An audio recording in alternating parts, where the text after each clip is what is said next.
What's going on YouTube? I'm Taters from TeamSlopyTaters here today, and I'm going to be giving you guys an update to my Mist Valley Ninja deck.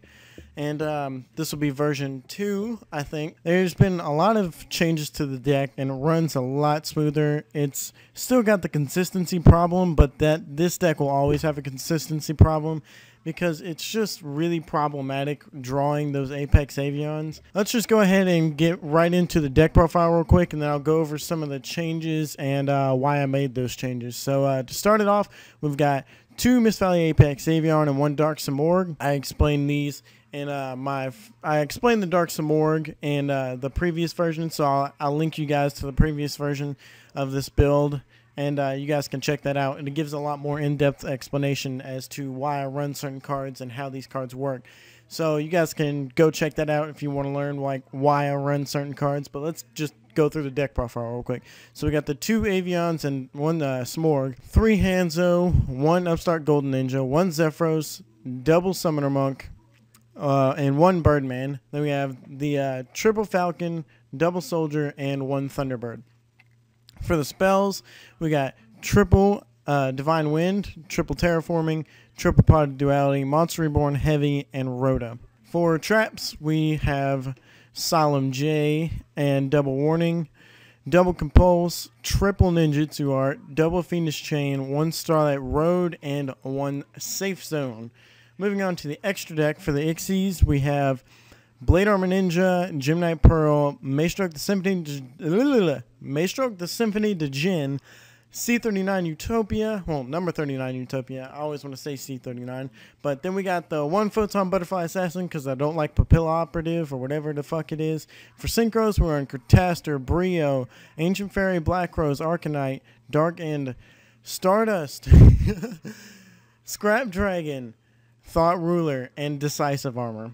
Alright, moving on to some of the changes I made. I knocked this guy, Upstart Golden Ninja, down to 1. I had 3 of them, now I'm down to 1. Because he sucks. I had him in, I don't know why I had him at 3 in the first place, but he just flat out sucks. The only thing I found myself using him for was to set as a wall, or if somebody did something to my Hanzo after I got to search for the ninjutsu art. And even then, he's only subpar because I have to normal summon him. He's got 500 attack. What if somebody Solemn Warnings my ninjutsu art or something like that? He's just a bad card, and I never want to use his effect because all my traps are way too good. So he's just a bad card, but he's kind of a necessary at 1 card in the deck because he really does help for that extra the extra ninjutsu art target, as well as the high defense. So that's why I slapped him in here. Next, I put a Mist Valley Thunderbird in here. I don't know how I ended up looking over this card, but I guess somehow on my first build I did. This card is too good. You get infinite negates on your opponent's turn with your Apex Avion, as long as they don't know what they're doing with their chains. People who know how to manipulate their chains can work around Apex Avion really easily. But those are the smart players. But Thunderbird pretty much gives you infinite negates. As soon as he's returned to the hand, he's special summoned. So you can negate with Avion, and then return Thunderbird to your hand for the effect, and then special summon it right back and negate something else. If you have Thunderbird on the field, if they don't do something to get rid of it, they're in a lot of trouble. Next, I dropped the 7 Tools of the Bandit. Let's see, and a Bottomless. I dropped the 7 Tools of the Bandit and a Bottomless, and I think I added a Compulse. But then I added Starlight Road, Safe Zone, and I think an extra Compulsion. And no, it was an extra Fiendish Chain. That's what it was. I added an extra Fiendish Chain, a Starlight Road, and a Safe Zone. First, we'll talk about Fiendish Chain. I added the second Fiendish Chain. 1, because we don't run Veilers, and we won't always have Avion on the field. And 2, this card with this card is way too damn good. If you have a Falcon and a Fiendish Chain, you are set. Like, you are ready to go. Because you can Fiendish Chain anything you need so they can't attack over something.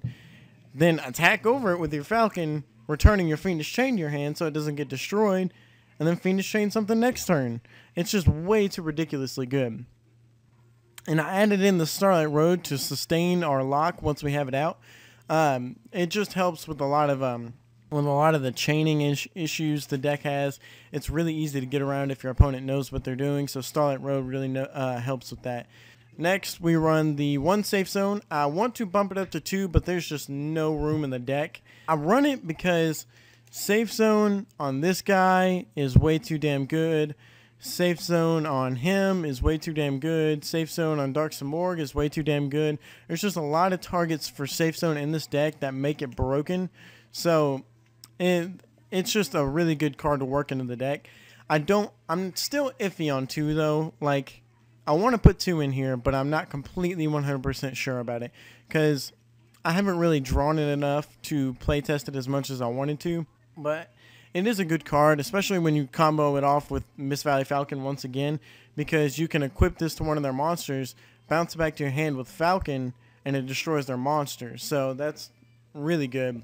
So Safe Zone is definitely a great tech in the deck. And then I don't know if I had 2 Compulses in the original build or not. I can't remember. But Compulse is great for if you need like an emergency summon while you have a Divine Wind on the field. You can Compulse one of your Mist Valleys to your hand and get the special summon and then normal summon and go into like a Synchro or an XYZ or something. And then Rape Face. So that's why Compulse is really good in the deck. Plus it helps clear the field for your Avian and your Simorghs to get at their life points. A lot has changed in the extra deck, but I forgot what has changed, so I'll just go over some things I think that have changed.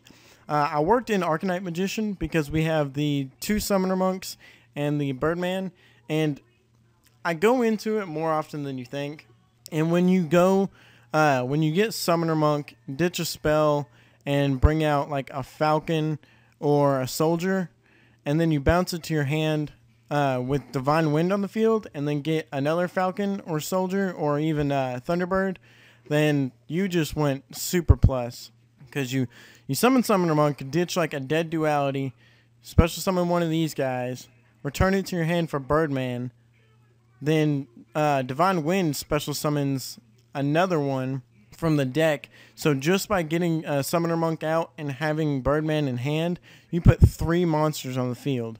You put 3 monsters on the field. And if you have Thunderbird, then you put 4 monsters on the field for the cost of discarding a spell. So it's just way too damn good. And I go into Arcanite a lot more than you think with Summoner Monk and Birdman. It is super easy to get off, so that's why Arcanite's in here. I don't think we had Thought Ruler in there, but I slapped it in there because this card's just way too good. I love it too much.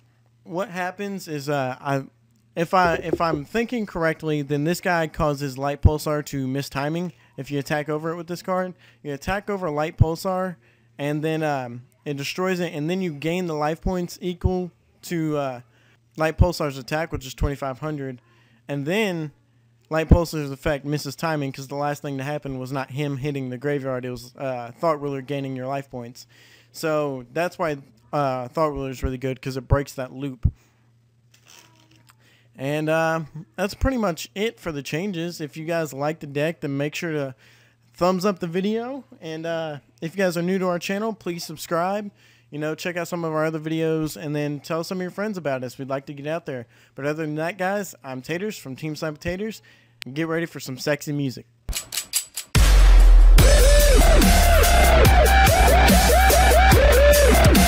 Hey, Carly, call me maybe.